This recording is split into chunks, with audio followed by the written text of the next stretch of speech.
A melhor chance que alguém tem de acertar questões em prova e ser aprovado em menos de um mês, 2 semanas, 3 semanas, é resolvendo questões de prova. Hoje nós vamos resolver questões do Instituto Consuplan para a gente entender qual é o estilo de cobrança, qual é os gostos ali do examinador, se são questões mais contextualizadas, mais direto ao ponto. A gente vai falar sobre isso no vídeo de hoje, sem enrolação, é claro, e direto ao ponto. Vamos para as questões do Instituto Consuplan. A primeira questão, ela diz o seguinte, olha só, uma questão para o cargo de agente de endemias, é uma questão recente, 2023, então serve para a gente ter uma base de como que o Instituto Consuplan gosta de cobrar em prova. Foi durante uma refeição de sangue que o inseto vetor triatomine, ou barbeiro infectado, liberou tripomartigotas, forma infectante, em suas fezes, perto do local da mordida. Estas formas do parasita entraram no hospedeiro através da ferida e passaram a invadir as células próximas ao local da inoculação, onde se diferenciam as amastigotas intracelulares. As amastigotas se multiplicam e logo após se diferenciam em tripomartigotas, antes de causarem a eclosão da célula e infectarem outras novas células em diversos tecidos. O protozoário, de que trata a descrição, transmitido pelo bicho barbeiro, causa a doença nomeada. E aqui a gente já tem uma característica do Instituto Consuplan, por isso eu trouxe essa questão, não é à toa. A Consuplan gosta de cobrar comandos um pouco médios para longos, ou seja, mais contextualizados. Então você conseguiria tranquilamente resolver essa questão sem tanta contextualização, apenas aqui com o final do comando, onde ele pergunta qual é a doença que é transmitida pelo bicho barbeiro. E aqui nós temos as alternativas. A alternativa A, Chagas, e aqui a gente já tem o gabarito da nossa questão. A doença de Chagas é transmitida pelo protozoário Trypanosoma cruzi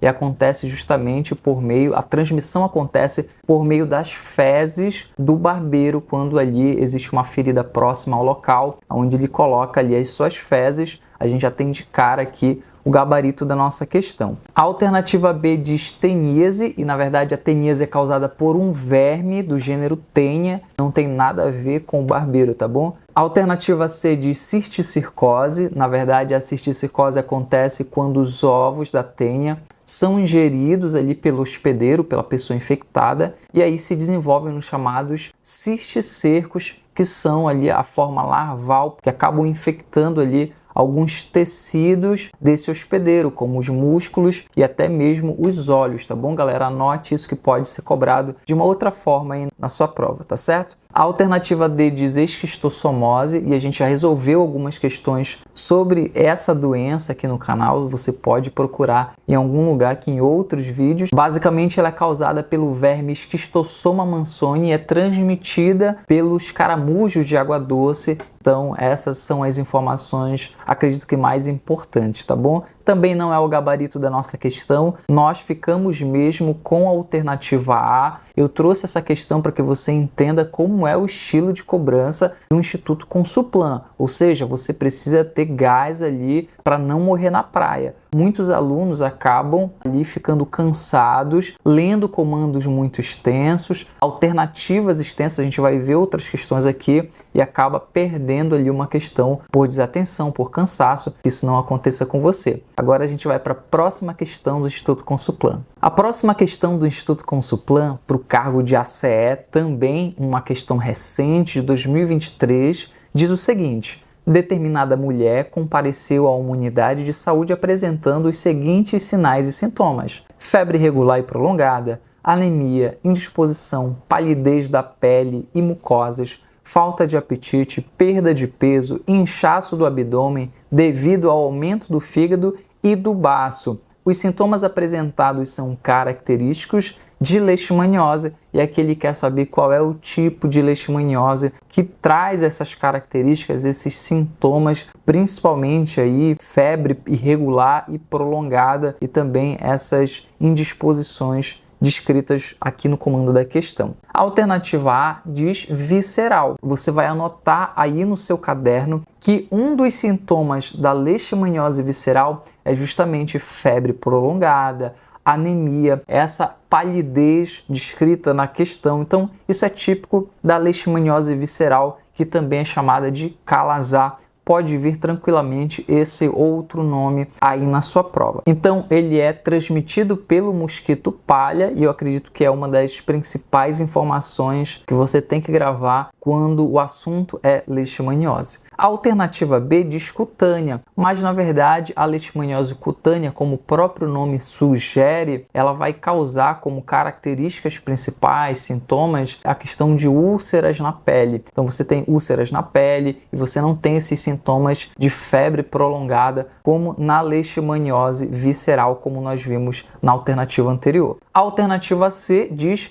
mucocutânea. A leishmaniose mucocutânea, ou também chamada de leishmaniose americana, vai afetar mucosas do nariz, a boca e não tem também muito a ver com a questão de febre prolongada. Está mais relacionada à infecção desses tecidos e também à destruição deles, porque você tem ali uma certa degradação. A alternativa D, tegumentar americana. A leishmaniose tegumentar americana também afeta ali as mucosas e de maneira muito mais direcionada, por assim dizer. Então, mucosas, pele, não é sistêmico, ou seja, não está disperso sintomas em todo o corpo, palidez, febre, não. Geralmente as mucosas, ali a pele, também não é o gabarito que nós queremos. Nós ficamos mesmo com a alternativa A e agora nós vamos para a próxima questão do Instituto Consuplan. Durante as atividades do agente comunitário de endemias, olha aqui eu acho que ele quis dizer agente de combate às endemias, mas segue a questão.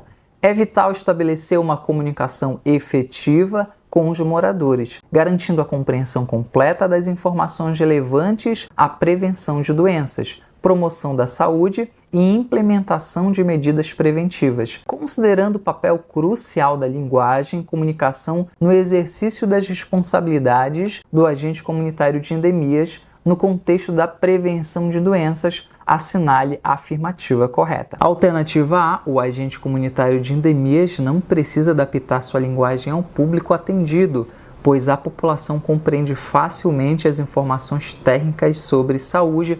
De cara, essa alternativa está incorreta. A gente sabe que no âmbito do trabalho do agente de endemias, muitos termos são conhecidos apenas no contexto do trabalho. Por exemplo, o método UBV, ultra baixo volume, que é um método utilizado para dispersar inseticidas, justamente para combater os mosquitos. Então, esse é um exemplo, existem outros termos também que é necessário que o agente de endemias ele possa comunicar de maneira adequada e compreensível para as pessoas. A alternativa B diz a comunicação verbal não é tão relevante quanto a comunicação escrita para o agente comunitário de endemias, uma vez que a distribuição de materiais impressos é mais eficaz. Não tem também nenhuma base isso aqui, a comunicação verbal ela é importante, é necessário que o agente de endemias comunique-se verbalmente, inclusive existem palestras como palestras relacionadas à prevenção do mosquito da dengue, também no âmbito do agente comunitário de saúde,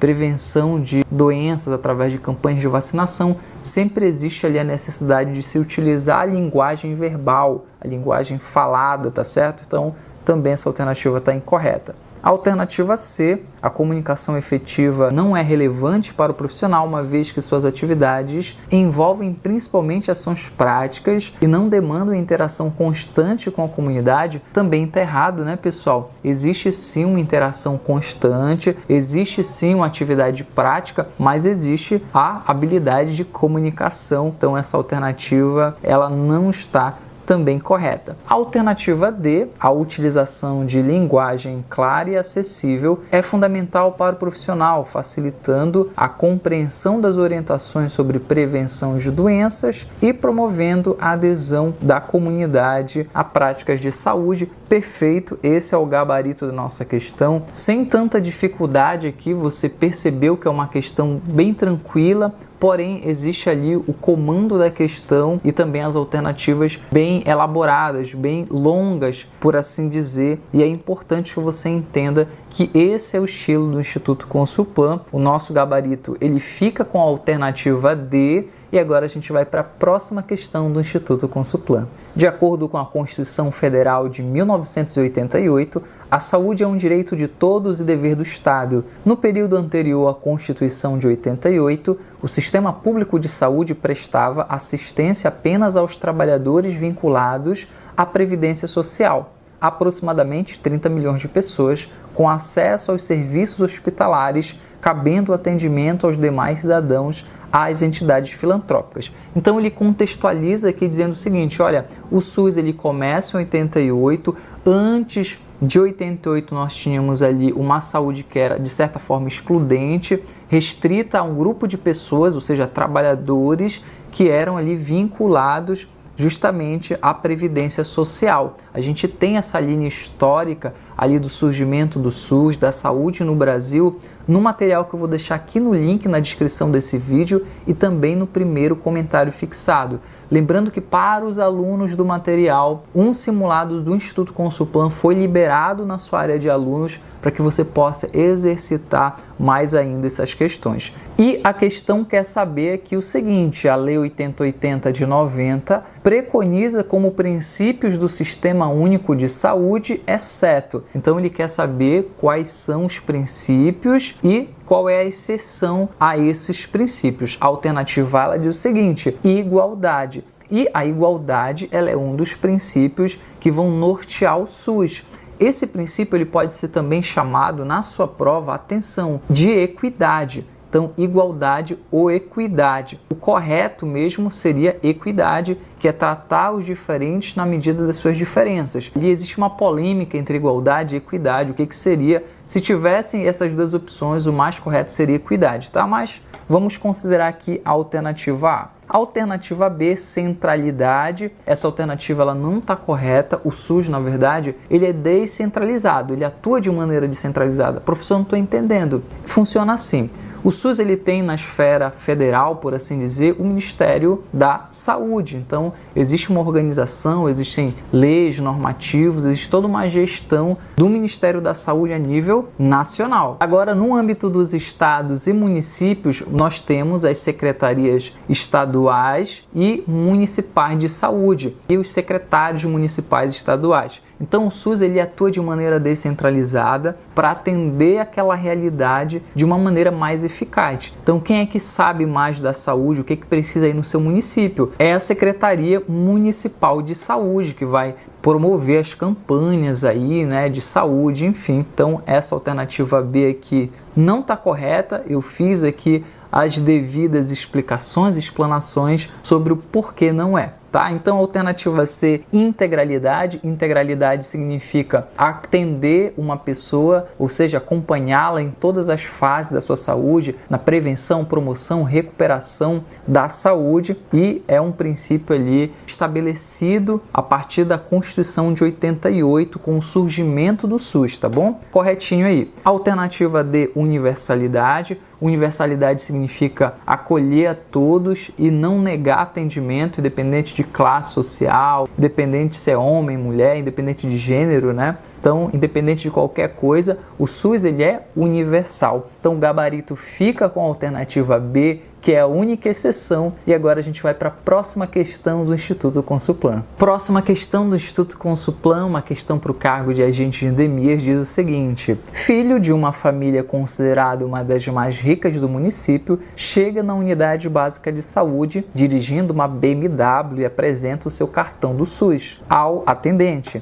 Queixa-se de dor abdominal aguda, febre alta e apatia e solicita atendimento médico. Por aparentar ser um jovem de poder aquisitivo considerável, a equipe da UBS negou atendimento, orientando buscar um hospital particular em decorrência da sua condição financeira. A atitude da equipe da UBS, com base nas características apresentadas, transgrediu o seguinte princípio do SUS. A alternativa A, equidade. A equidade, pessoal, significa, como eu falei na outra questão, tratar os desiguais na medida das suas desigualdades. Se fosse um caso, por exemplo, um idoso e um jovem, qual deles foi atendido primeiro sendo que o jovem poderia esperar mais um pouco e foi atendido primeiro em relação ao idoso, aí a gente poderia considerar uma quebra do princípio da equidade, tá bom? Mas nesse caso não tem nada a ver com isso, tá? A alternativa B diz o seguinte: integralidade. A integralidade é acompanhar a pessoa em todas as fases da vida dela. Por exemplo, se ali na UBS eles não quisessem acompanhar a recuperação desse jovem, então aí você quebra justamente esse princípio porque não foi atendido ali, não foi acompanhada todas as fases de saúde daquele jovem. Imagina que ele quebrou o braço ali, fez uma cirurgia e ninguém quis mais saber dele, seria uma hipótese. A alternativa C, resolutividade, também não é o gabarito da nossa questão. A resolutividade tem a ver com a capacidade que o SUS tem de resolver o problema das pessoas. Então, a UBS ela tem capacidade de resolver o problema do jovem? Tem. Então, esse princípio ele não foi infringido, por assim dizer. Não é essa a questão aqui. E a alternativa D diz o seguinte: universalidade. Correto. Uma vez que a universalidade fala que todos devem ser acolhidos, independente da classe social, como foi o caso, só porque ele tinha uma condição maior, negaram atendimento. Então, o gabarito correto da nossa questão fica mesmo com a alternativa D. A alternativa E diz hierarquização, e na verdade a hierarquização tem a ver justamente com essa hierarquia de atenção primária, secundária, terciária. São os níveis de atendimento que eu bato na tecla aqui há muito tempo com vocês.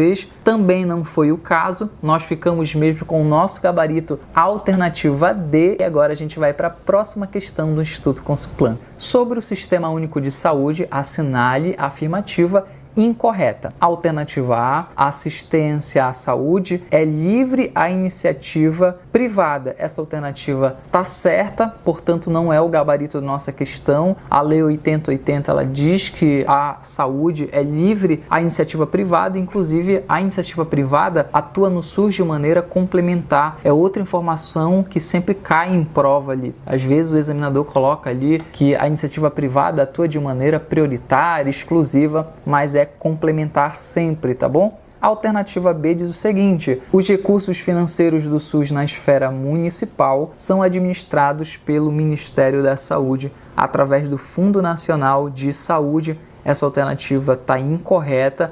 Na verdade, quando a gente fala de princípio da descentralização, eu já expliquei um pouquinho para vocês, significa que o SUS ele atua de maneira descentralizada em cada esfera de governo, ou seja, no âmbito da União, a gente tem ali o Ministério da Saúde, no âmbito dos estados nós temos as secretarias estaduais de saúde e no âmbito dos municípios as secretarias municipais de saúde.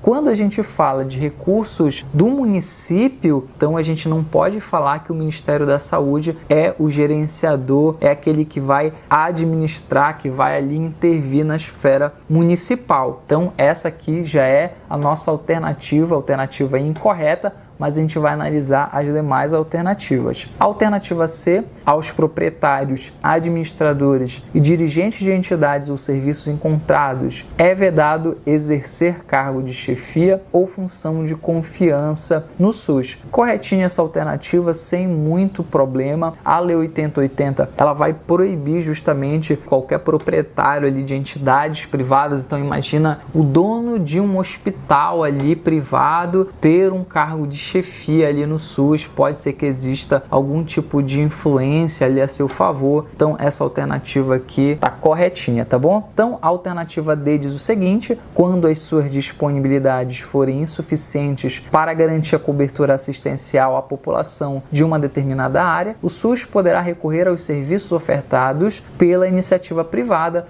Perfeito, eu já falei para vocês que a iniciativa privada ela atua de maneira complementar ao SUS, é livre a participação, a livre iniciativa privada. Como a questão quer uma alternativa incorreta, nós ficamos mesmo com a alternativa B. Se você gostou desse vídeo e quer continuar recebendo mais vídeos como esse do Instituto Consulplan ou de outras bancas, se inscreve no canal, me diz também qual é a banca do seu concurso. Eu vou deixar aqui na descrição desse vídeo e também no primeiro comentário fixado meu material para CS e para C, que eu tenho certeza que vai te ajudar. Eu vou deixar também outros 2 vídeos aqui que eu tenho certeza que vão ajudar você a se preparar melhor para a sua prova. Espero que você fique bem, bons estudos e até a próxima aula.